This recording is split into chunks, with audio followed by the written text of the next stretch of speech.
Okay, very good morning, Thursday 19th of December. Hope you're doing well. Usual routine, I'm going to run through a couple of the major headlines and overall opening sentiment here for the UK European session. Then I'll hand you over to Sam and he can have a look at the charts from a more technical perspective. But first off, looking at well, you might have just seen there a glimpse of the headline, Trump impeached by the House, and as you can see on the charts, absolutely zero impact. As we had been saying from the beginning, he is almost certain to be acquitted by the Senate when they then hold their trial, which is Republican predominantly run. There's no way that he's going to get impeached officially in terms of exiting the White House. So as you can see on the charts, absolutely zero reaction as one would expect to that news from Donald Trump. So looking else what's going on, the pound actually has had a little bit of a jump higher this morning.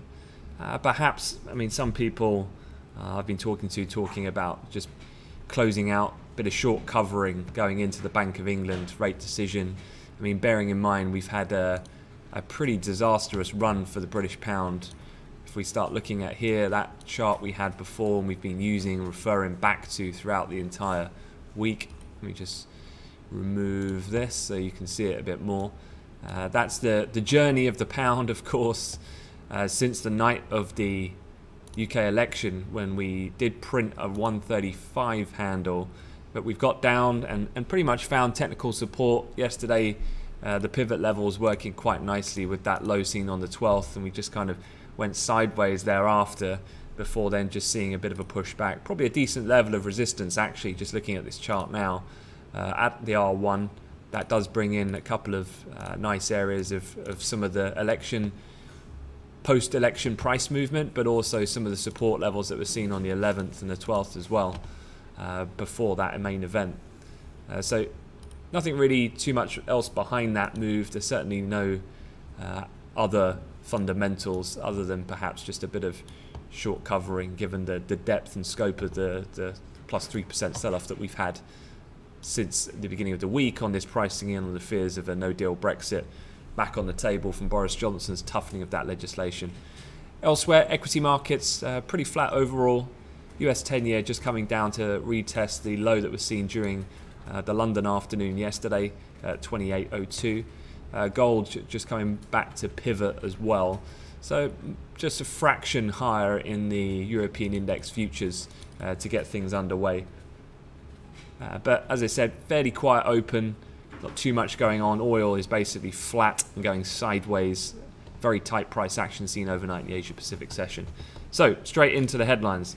Trump being impeached by the House of Representatives on charges of abuse of power and obstructing Congress. As I said just a short while ago, the Senate will hold a trial early in 2020 to decide whether the president should be convicted on these charges and removed from office.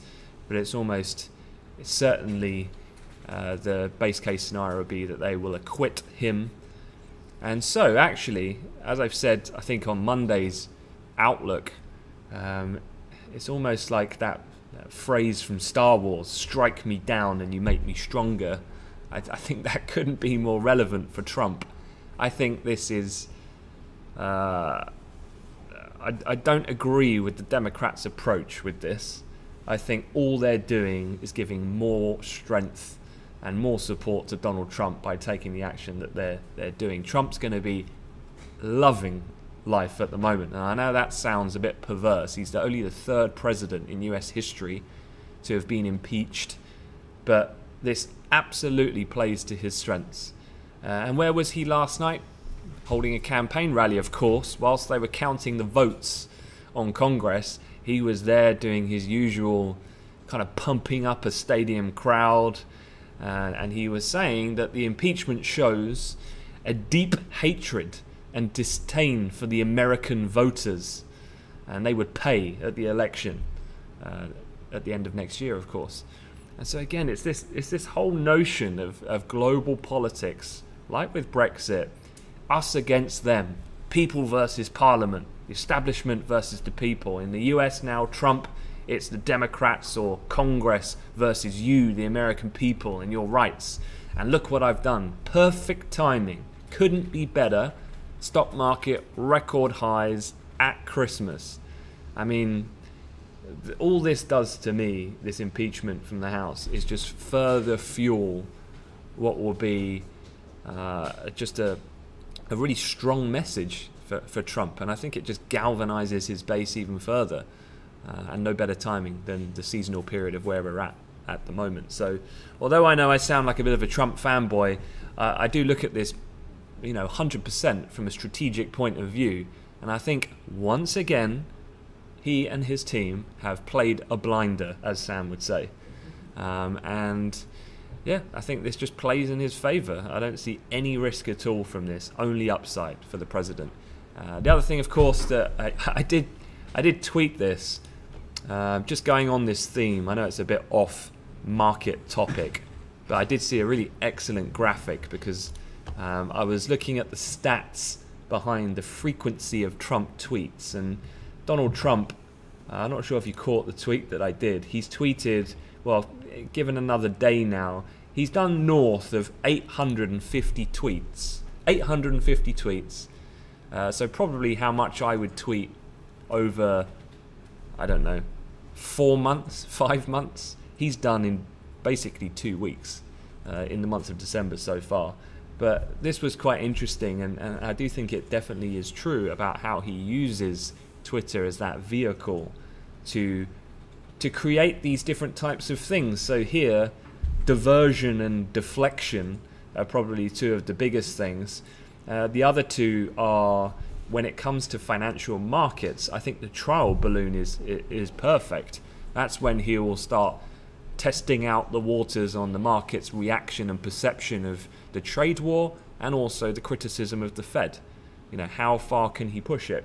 And then there's the preemptive framing, of course, which is getting ahead of the curve. And one of the things that I think he's been very good at is, and I've said this in a few conversations with the guys here, is that, I mean, what can you throw now at Trump that could bring him down? They've tried to throw the Russian thing at him. They've tried to throw now obstructing Congress, abuse of power. I mean, from sexual harassment to racism, everything that would have downed any normal political figure, he has confronted. And the fact that he has confronted it so face on, he's pretty much bulletproof at the moment. And so, yeah, this whole notion of the witch hunt, and the more that you throw at him, the stronger he becomes, like a Sith Lord, as I said. So, yeah, I'll move on. Other things that I think warrant a mention, and a few other things to be aware of. We had the Bank of Japan interest rate decision last night. I'm not going to spend a great deal of time talking about this. No surprises at all. They left interest rates on hold. This comes after the Japanese government under Shinzo Abe have announced a large-scale stimulus, so hence the kind of calls from the central bank to get the fiscal situation to lend more support, given the lack of real ammunition that the central bank has now in its toolbox. The BOJ did say they no longer described overseas risks to the economy as increasing, so they have kind of improved very subtly their outlook about the future, but they did say significant risks do remain, so that they remain on guard, so to speak. They did say, though, that central bank, that the domestic demand would be supported, though, by this active government spending. And to give you a bit of context, BOJ officials see a sizable impact from the government spending, expected to boost the economy by just short of 0.4 percentage points. So that was Japan overnight, but the currency reaction, minimal, if anything at all. The other currency that has moved, though, is the Australian dollar. And this isn't so much based on any update on the trade side and any potential ramifications on China. This is directly the implications from domestic economic data, where the Australian jobs numbers, employment jumped 39,900 last month. This is employment figures. That was compared to expectations of just 15,000, so more than double expectations. And if you look at your Aussie chart, That will explain the little spike on the candlestick that you can see, and then the graduated move we've had. And we're all the way trading up at the R2 in the futures in the Aussie this morning on the back of the number. So at the moment, the RBA, you could say, justified in taking those 3-step cutting action that they have done over the course of this year, but right to hold and stand pat for the moment to let that feed through into the economy, and so far so good in that approach.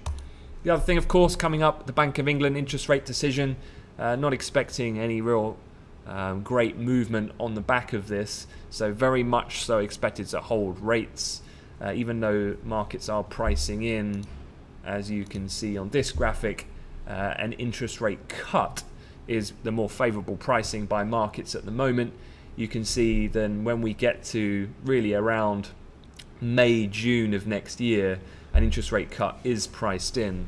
Now don't forget, pricing has seen a little bit of a shift, obviously, since Boris has got a little bit more aggressive. We've been focusing on the pound coming under pressure, but the rates market also reflecting this. And given in mind then, he's pretty much got to strike a deal in just a matter of months. He's given that deadline of he's not now going to extend the implementation phase or transition, and so hence the reason why when we get to kind of end of Q1, beginning of Q2, you're pretty much going to know whether or not that is going to be withheld, or indeed he is going to have to change tack. So all of that meaning more political uncertainty, more risk to the economy, and hence the reason why timing wise that's when a rate cut is priced for around that point of time for the moment. Otherwise, elsewhere, a couple of other things that people are looking at. If we go back to here, this is the Bank of England Dove Hawk barometer, if you like, looking left at the doves, all the way going to the far right, the hawks. So you can see the overall composition, of course, of the members of the Monetary Policy Committee would be leaning to the left because of the state of the economy and the risks associated with Brexit.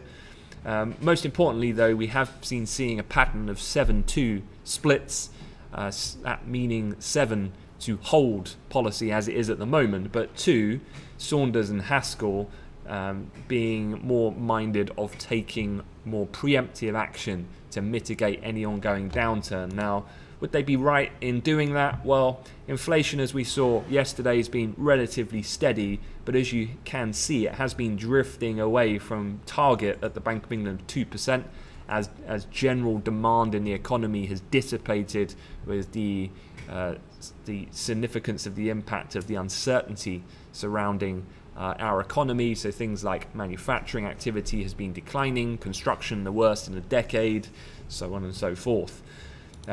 The other thing, though, GDP, this is looking at it on a product rolling 3-month total, has surprisingly held up.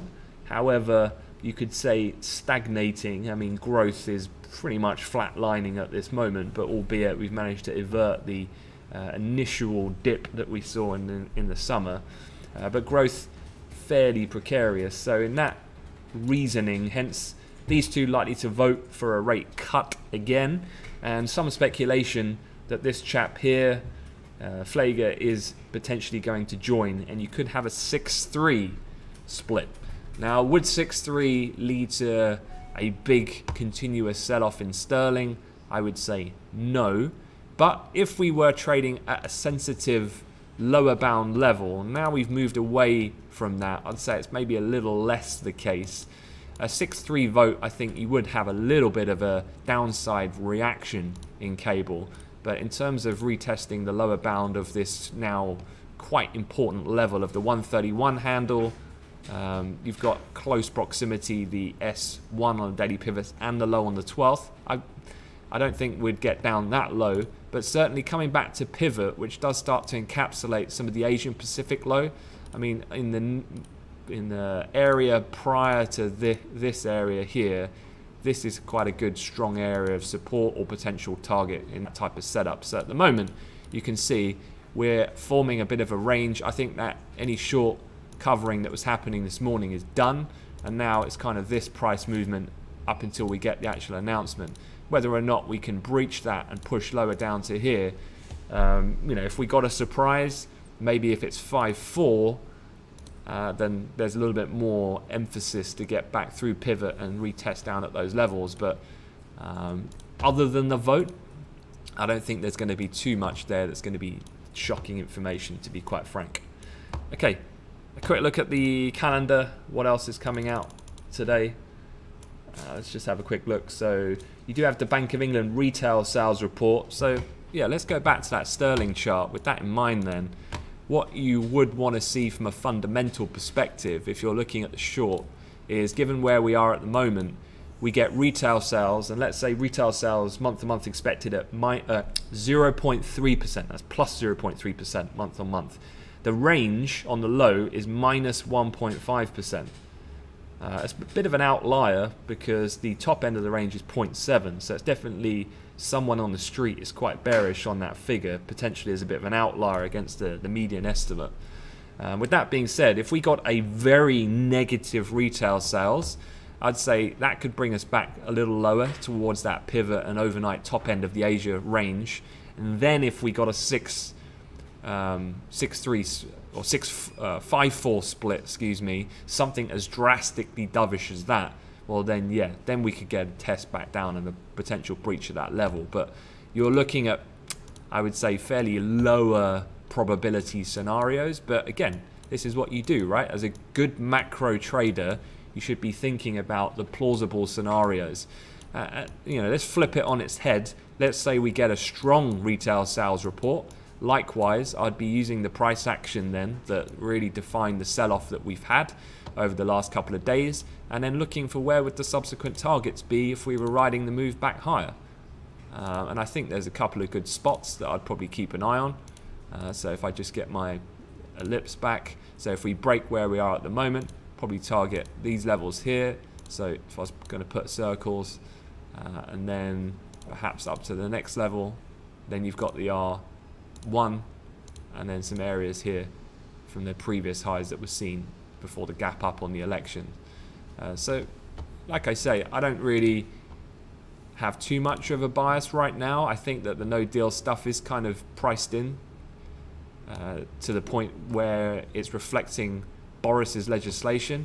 So I think now the data and the BOE could have some implications, but they've both got to go in the same direction. And what I mean by that is particularly strong or particularly weak or dovish. That's what you're looking for a more cleaner clarity, and then looking to manage the trade through those technical levels, either on the up or downside accordingly. Okay, back to the calendar. Other than retail sales, Bank of England, US afternoon, you've got your weekly jobless claims as per usual. You've got your Philly Fed number, existing home sales also coming out. Speakers, no one really to be aware of, but do be aware in WTI crude at around the historical close. Later on this evening, you've got the Jan futures contract expiration. So hence the reason why on our charts, when Sam's talking, we're looking at the Feb contract, which is now got the main volume. All right, that's it from me. Have a good day. Hand you over to Sam.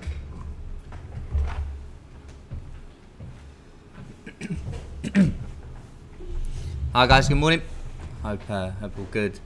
Let's have a quick look over the DAX, which is just pushing down to its lowest level of the week so far, but a key level, it has to be said, going back here now to last Thursday, to the tick pretty much bang on the S1 and that low. So keep a watch on that. Was also the high if we had back on the 5th of the month as well. So a bit of a line in the sand that I would have marked up today just for the DAX in general. But of course, just the first 30 minutes doesn't always guarantee that the direction is going to be that way, and it is a key level of support in what has been relatively choppy, it has to be said, DAX over the last month or so. We had a couple of instances where it looked like it was going to break the bottom part of that range before then eventually getting above there and then reaching a new high for the year, only to now start drifting down again. But yeah, certainly keep a watch on that. And then if we put this onto the 15-minute chart, if this area is to hold and we get back above the triple bottom from today's two lows in yesterday's one as well, then you are looking for price to get back to 13,220, that kind of area here where we broke through. So some interesting resistance points just above where we're trading. Key level tested on the low here now as well. Has it had much impact on US equities? Not really, but you are just starting to see, certainly in the S&P perhaps, a bit of a trend develop from those lows of yesterday. So given the time, if you were to get like a 15-minute close below that, maybe you would feel a bit more comfortable about being bearish on this market down towards what has been the lower point of that range, and just below there the S1 is where that comes in, 31.92. So still the same levels of support below there that I'd be keeping an eye on. 31.88 previous all-time high. We are, as you can see, in a bit of a range this week still. So those lows just after we did the briefing yesterday held, and then the high that we were talking about at 32.02 has held as well. 3,200 level in stocks, or in the S&P. We may well look back at this and just sort of see similar price action that we saw to 3,100, and it's not until we really get a close of the day above that that we can get a bit more excited. So 32.02 and a half to the upside, still an area of resistance. You can see here some really big tests, and this will be on the daily and of course any other time frame as well. So keep a watch on that. Little intraday trend lines as well to keep focus on, and then I would say 31.96 as well. The impeachment, as Ant said, has not really done too much. The US data in the afternoon unlikely to move things as well.